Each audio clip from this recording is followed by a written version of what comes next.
welcome to this week's Wildlife Matters podcast, where we're looking at the second part in our new series, the Wildlife Matters Guide 2. And today, we're sharing tips and guidance on how to help your garden wildlife by looking after your wildlife garden and your wildlife garden pond this winter.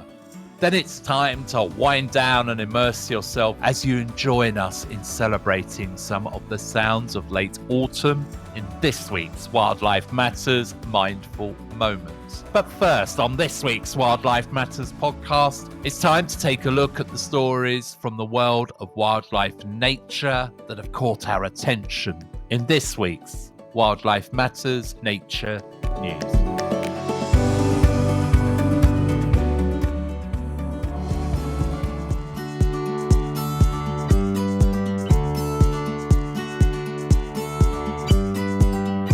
Hello and welcome to this week's Wildlife Matters Nature News, where we take a closer look at some of the wildlife and nature stories that have caught our attention in the last week.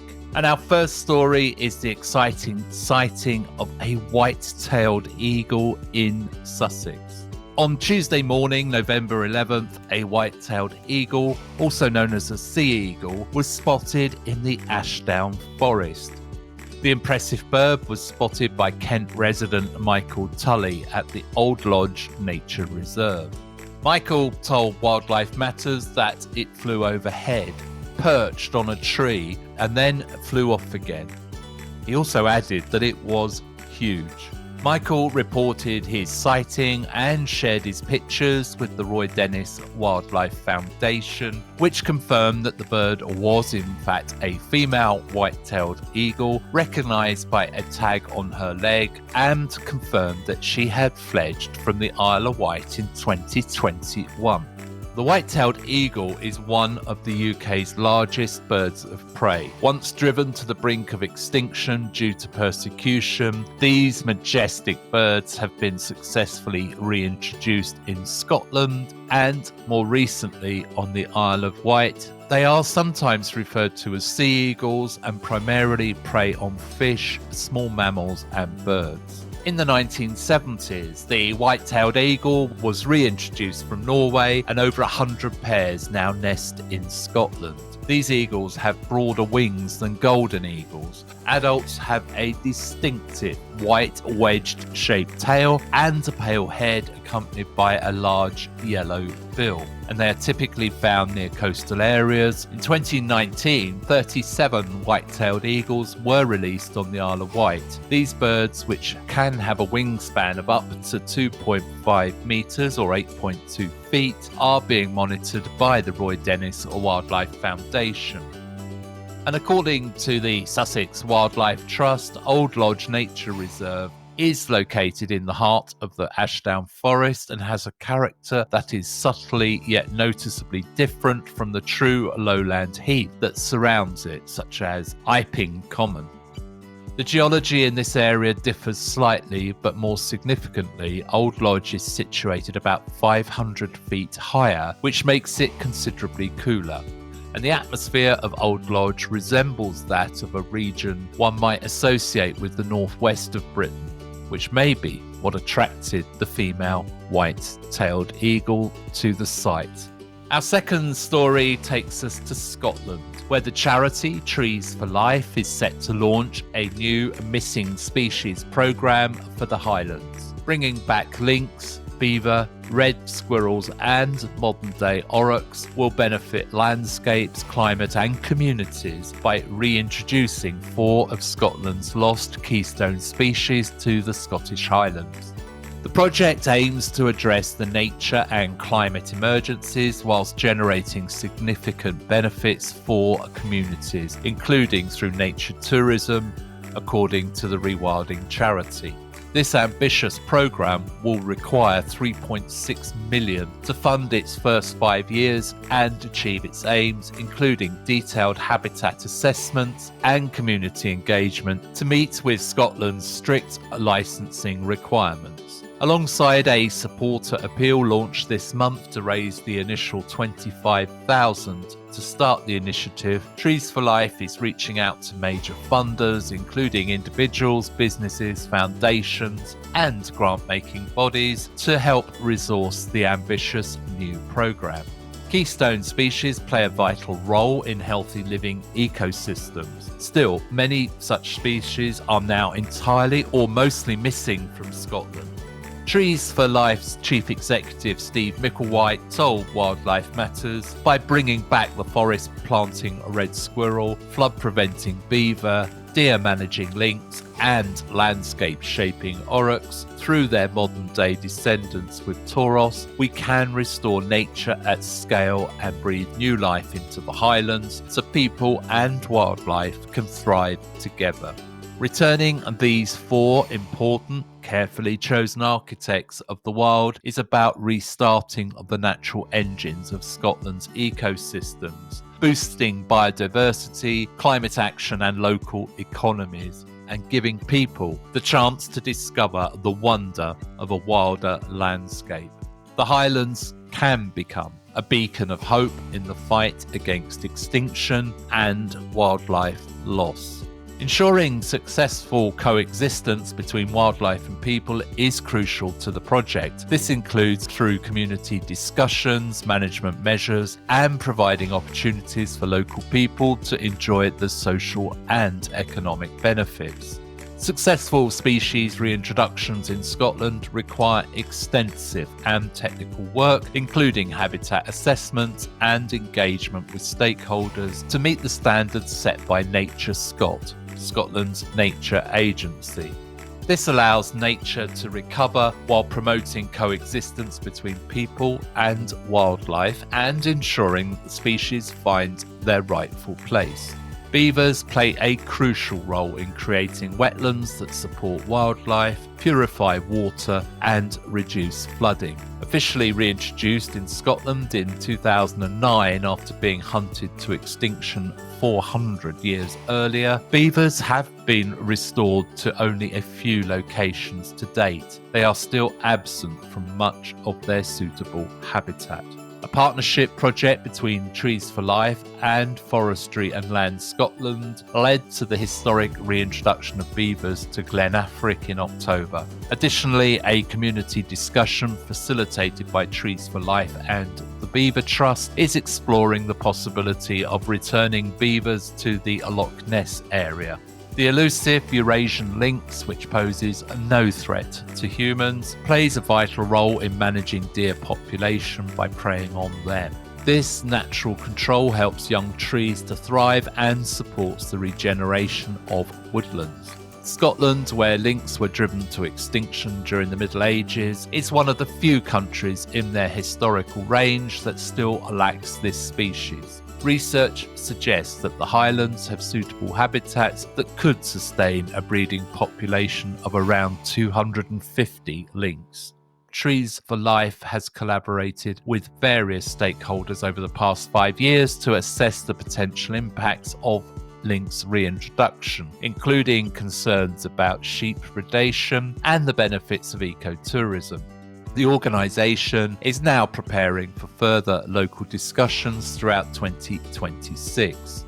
Tauros are classified as domestic cattle, but they do not represent an equivalent breed. In the Netherlands, scientists have been backbreeding them to resemble the ancient aurochs, the wild ancestor of all domestic cattle.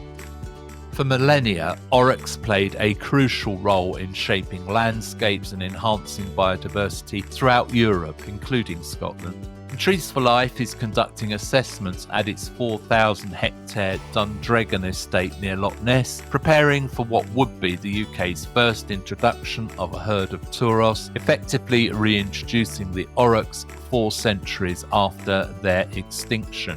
Research in Europe indicates that Tauros are larger and more active than other cattle, can create richer habitats through their intense grazing, sheer size, and behaviour.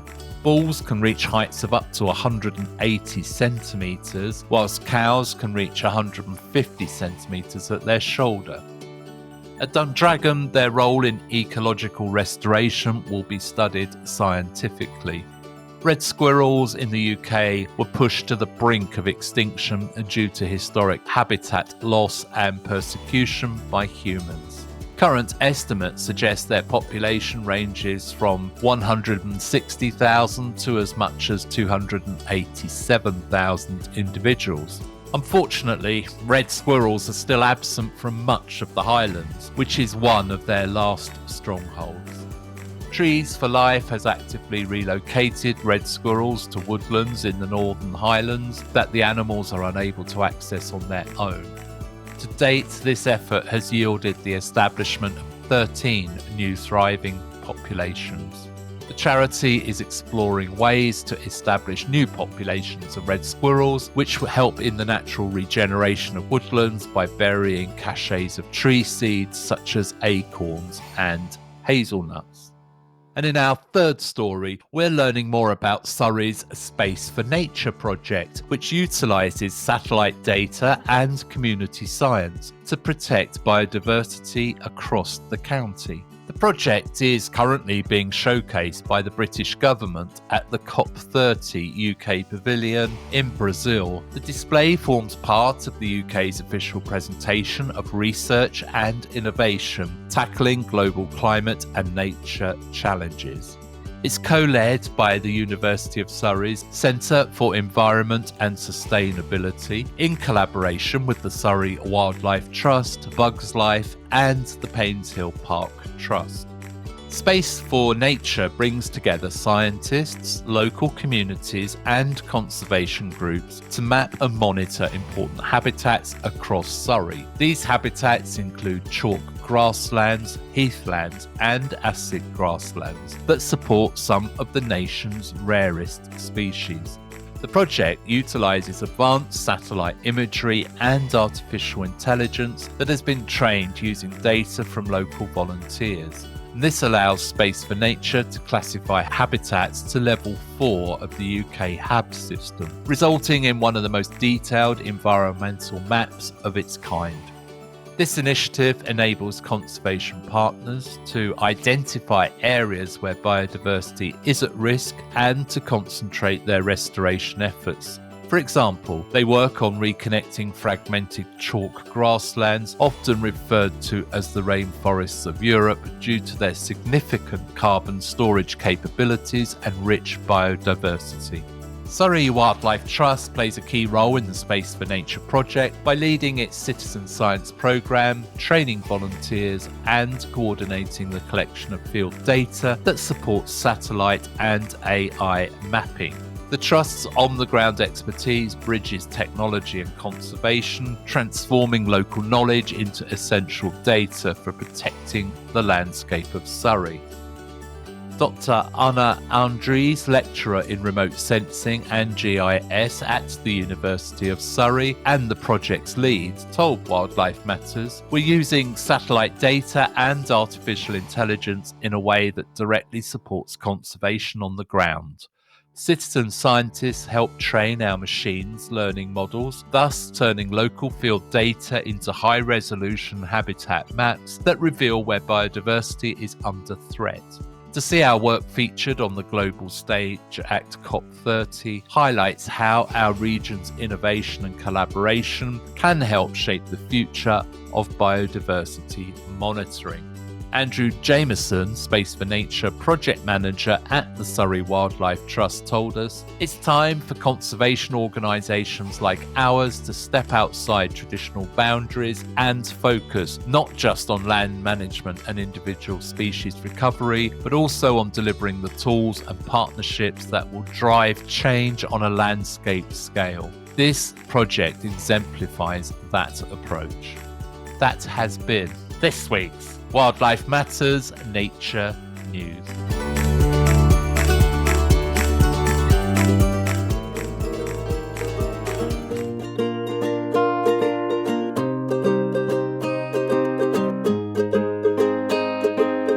We were thrilled to be contacted about the sighting of a white-tailed eagle in the Ashdown Forest. I have been fortunate enough to see these magnificent birds in Scotland, where their impressive size and elegance in flight is truly captivating. But I've never been able to see one in the south of England. We're excited about the ongoing rewilding initiatives and species introduction efforts in Scotland's Highlands and across the rest of the UK, and we will keep you updated on the Trees for Life project as it develops.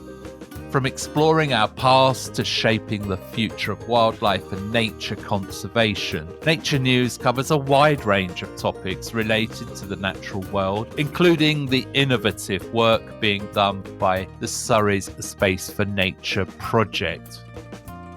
But now it's time to unwind and relax. Join us as we take you to our wildlife garden in the late autumn, with the longer nights settling in. This is an important time for you to support and help your wildlife. So now, let's settle in and enjoy the soothing late afternoon sounds of the Wildlife Matters Rewilding Garden on this week's Wildlife Matters Mindful Moments.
We still have many bird visitors to the wildlife garden throughout the year, but in late autumn it is often those hardy species that spend the winter with us, such as the blackbird, who was the star of this audio, supported by the collared dove, and of course a chorus of sparrows who always have plenty to talk about with each other, and all for your relaxation and pleasure on this week's Wildlife Matters Mindful Moments.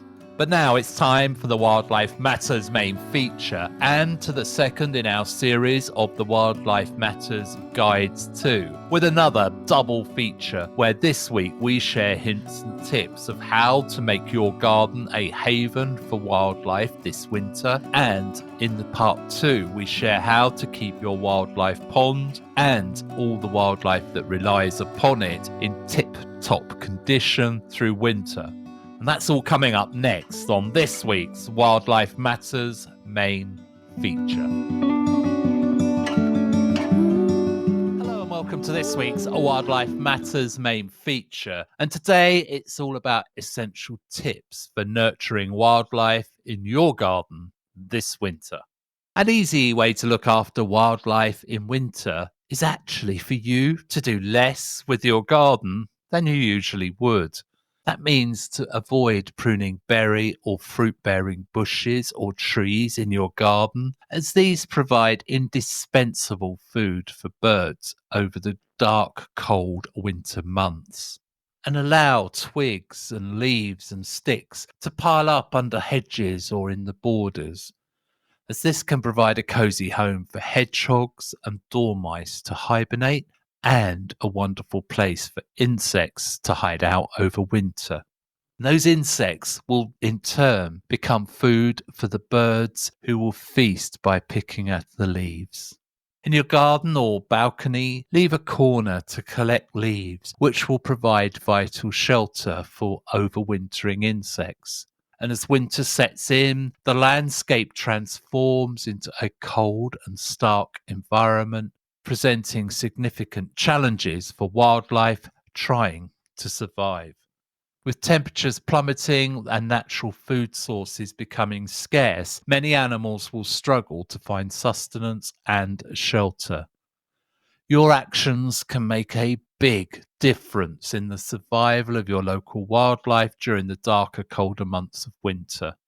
By creating a welcoming haven for creatures that inhabit your garden, you are playing a crucial role in supporting biodiversity and natural behaviors. So, here are some practical strategies you can implement to create a welcoming haven for wildlife in your garden this winter. Let your garden go wild. Consider leaving certain areas of your garden untouched. A natural accumulation of leaves and log piles can transform your garden into a sanctuary, offering cozy nesting spots for small animals seeking refuge. These hidden corners provide perfect resting places and hibernation spots, ensuring that wildlife can find safety and warmth during the chilly months ahead. So, by postponing your garden tidying tasks until early spring, you not only enrich the ecosystem, but also you create vital shelter for insects to thrive through the winter's grasp. This practice also promotes biodiversity and helps maintain a healthy ecosystem in your garden. If you have a compost heap, you've created a thriving habitat for a variety of fascinating creatures. This pile of organic matter can become an inviting home for toads, grass snakes, and even the elusive slow worms, all of which contribute to the rich biodiversity of your garden. Embracing a more natural approach can significantly enhance your garden's role as a refuge for wildlife. By allowing certain areas to go wild, you create a diverse ecosystem that can support a wide range of species, from insects to small mammals. This not only enriches your garden, but also contributes to the overall biodiversity of your local area. If the surface of your garden pond becomes a solid sheet of ice during the winter months, it's vital to create an opening in that ice. The reason is that when a pond freezes over, harmful gases like methane can accumulate beneath the surface.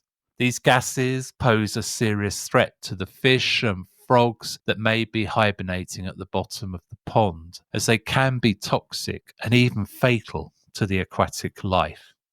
To safely create a hole in the ice, one effective method is to carefully place a pan filled with hot water on the frozen surface. This will gradually melt the ice, creating a hole without causing a sudden temperature change that could harm the pond's inhabitants. It's essential to avoid forcefully breaking the ice or pouring boiling water directly into the pond, as this sudden temperature change can harm or even kill any frogs hiding beneath the surface. Alternatively, you could introduce a floating object such as a football into the pond that will stop the whole of the pond from freezing over. This simple addition will help to create an air pocket, allowing for an exchange of gases and preventing the entire surface of the water from freezing solid, which is crucial for the health of your pond's inhabitants and ecosystem.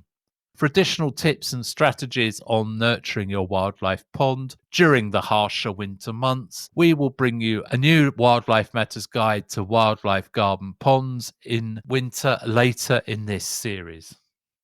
Feeding the garden birds. During the chilly winter months, many birds face significant challenges in locating natural food sources such as berries, fruits, seeds, insects, and worms. But you can make a real difference by putting out a little extra nourishment for them. Consider offering an enticing mix of seeds, fresh, unsalted peanuts that provide essential energy, and seasonal fruits like crisp apples and succulent pears that will be a delight to their taste buds. Additionally, dried or wax mealworms are a popular treat among garden birds, and they can be purchased from specialized bird food suppliers. As the winter continues and natural food options dwindle, both the resident British birds and migrating winter visitors will increasingly turn to your feeders for their food. Always provide fresh water. As temperatures fall below freezing, wildlife faces significant challenges in finding clean, fresh water sources. This can lead to dehydration and other health issues for birds and small animals that rely on these resources for their very survival. Providing fresh water in winter is crucial for the survival of wildlife as it helps them stay hydrated and healthy during the harsh winter months. To support your local garden wildlife, consider placing a shallow bowl filled with fresh water outside each night. It's essential to choose a bowl that is wide and shallow, making it easier for animals to access the water and making it safer for any who venture in to the water. It makes sure that they can get back out. To keep the water from freezing completely over, you can add a brick or a stone inside the bowl. This provides a convenient perching spot for birds and helps minimize the likelihood of water completely freezing over, allowing wildlife to hydrate more easily even when it's in freezing temperature. Regularly replenishing the water will ensure that it remains a fresh and viable source for your local wildlife. You can also attract more garden visitors by using the right food. During the chilly winter months, food becomes scarce for many forms of wildlife, making your garden a vital refuge for them. By offering thoughtful and appropriate treats, you can attract a variety of mammals to your outdoor space. Imagine the joy of seeing some of these creatures visiting your garden, adding a new and delightful dimension to your winter landscape. For foxes, they're opportunistic omnivores, which means that they will eat a wide range of food. You can provide a mix of delicious offerings such as sausages, cheese, boiled potatoes, crunchy carrots, tender chicken pieces, jam and peanut butter sandwiches, and even eggs left whole and in their shells uncooked. For squirrels, unlike many of their fellow mammals, squirrels remain active throughout the winter, caching food in the autumn months for future use.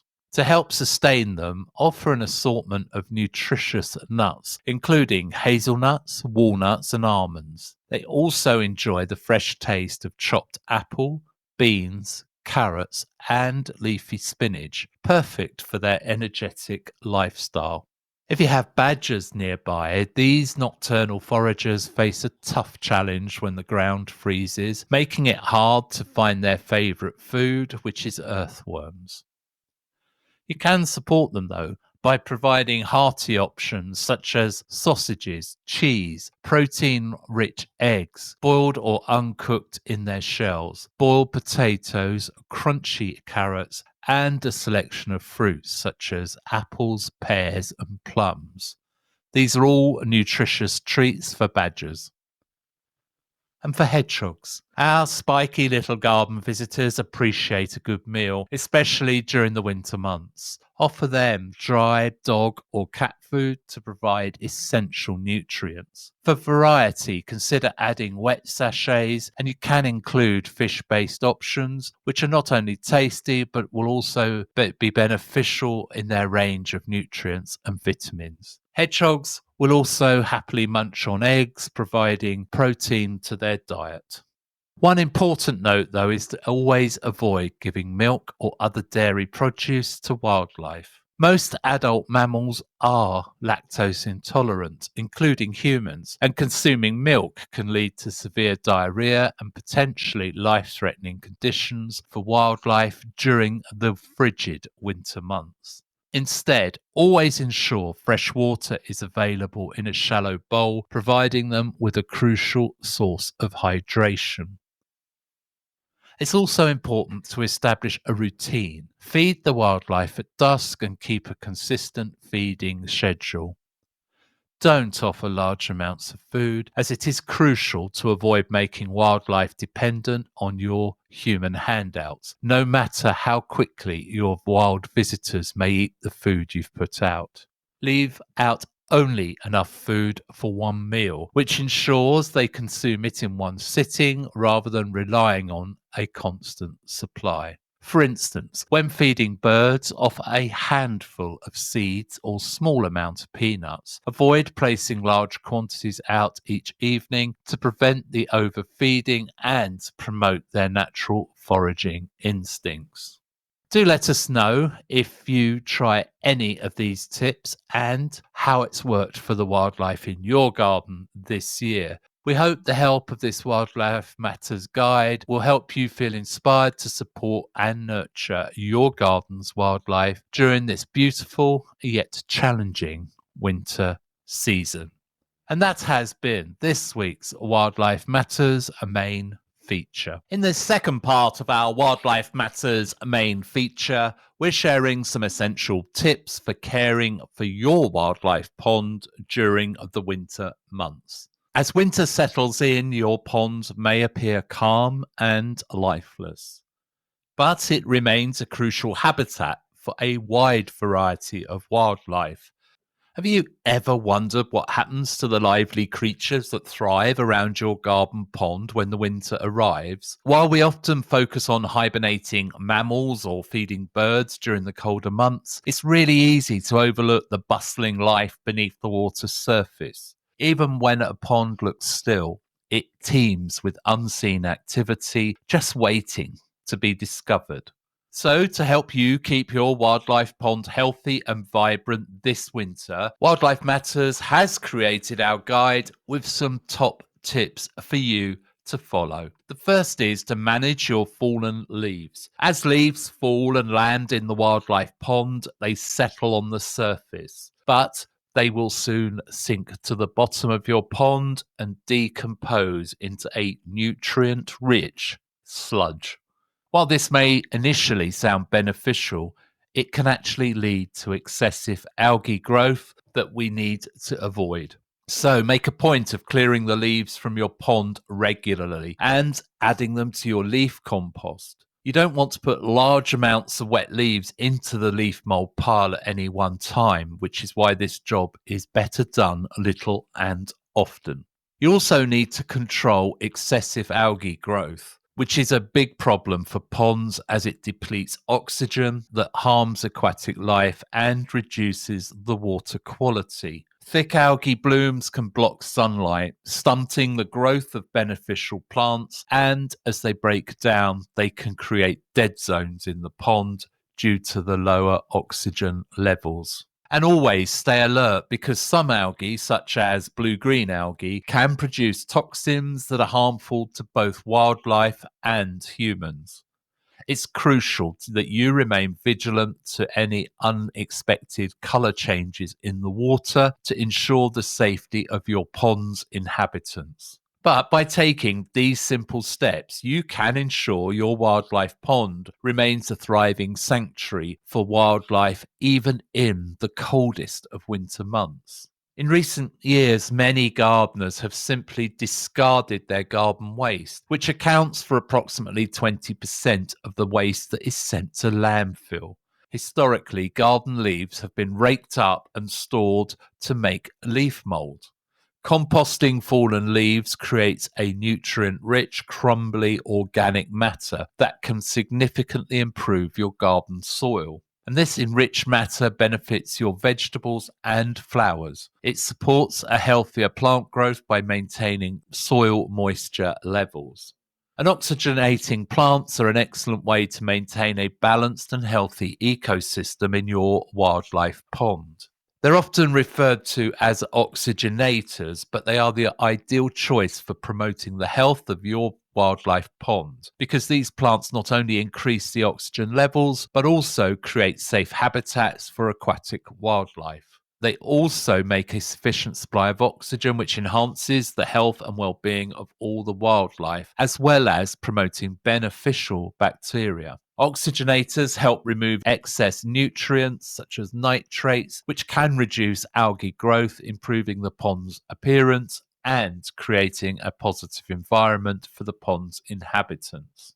Wildlife Matters recommends a variety of native aquatic plants that can oxygenate the water, such as spiked water milfoil and water starwort, as these help mitigate the effects of decaying organic matter. And here are some other plants that we recommend you take a look at. Water violets. These oxygenators bloom with attractive flowers from May through June. They should be planted in the shallow areas of your pond, but can grow deeper as needed.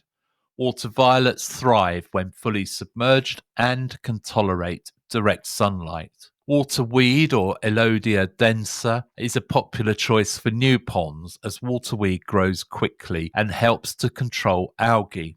And it also adapts quickly to new pond setups. Hornwort, which is a UK native oxygenating plant, remains fully submerged underwater. It grows quickly and loosely during the late spring and early summer before sinking to the bottom in winter before it repeats the cycle in the following year. Water crowfoot, known for its lovely aesthetic, water crowfoot produces small white flowers that enhance the beauty of any wildlife pond. These flowers bloom between April and June, and the plants should be planted in small clusters with the soil up to 60 centimeters deep. For optimal results, it is generally recommended to have 2 or 3 oxygenating plants per square meter of pond surface. But you don't want to overcrowd your pond with too many plants, as this can have a negative effect as they use oxygen at night, which may be fatal for any wildlife also using your pond. For most of us, the motivation for rewilding our garden is that it's better for nature and wildlife, and it is. It also has positive effects on biodiversity. In the Wildlife Matters Wildlife Garden, we simply leave more seed heads standing into winter, and this has resulted in a noticeable increase in bird and insect activity. We create leaf piles, compost bins, log piles, and long grass, which are all essential habitats for mammals, reptiles, and amphibians. Frogs and smooth newts often hibernate in these microhabitats where temperatures will remain stable, thereby protecting them from predators and harsh weather conditions. Bringing the focus back to our wildlife ponds on cold winter mornings, one of the most critical steps of pond care is keeping a portion of the pond's surface ice-free. As getting trapped in an ice layer is one of the biggest threats to pond wildlife. A frozen surface can trap harmful gases and deprive creatures in your nature pond of oxygen. If it does freeze over, do not attempt to break the ice with a stick or stone or pour boiling water onto its surface, as both these methods can harm wildlife. Breaking the ice can create vibrations in the water that may well injure the wildlife in there, whilst adding boiling water can increase their heart rate at torpor, also impacting on the creature's well-being. To make a breathing hole, consider placing a small ball or a pond ornament on the water's surface, which will help prevent the whole pond from freezing over. This will allow frogs, newts, and other species to leave the pond in search of food, whilst also facilitating the diffusion of gases from the water and allowing entry of oxygen into the water. It's also important to keep the edges of your pond clear of ice, as this provides a safe area for your garden birds and small mammals to bathe and to drink fresh water without any risk of slipping into the cold water. We hope these tips will help your wildlife pond thrive this winter and inspire some of you to create a new wildlife pond. Late autumn is the ideal time of the year to do it, as the ground hasn't frozen yet and wildlife is busy preparing for winter. So now you have the perfect opportunity to create your new wildlife garden pond. So go do it. And that has been this week's Wildlife Matters main feature.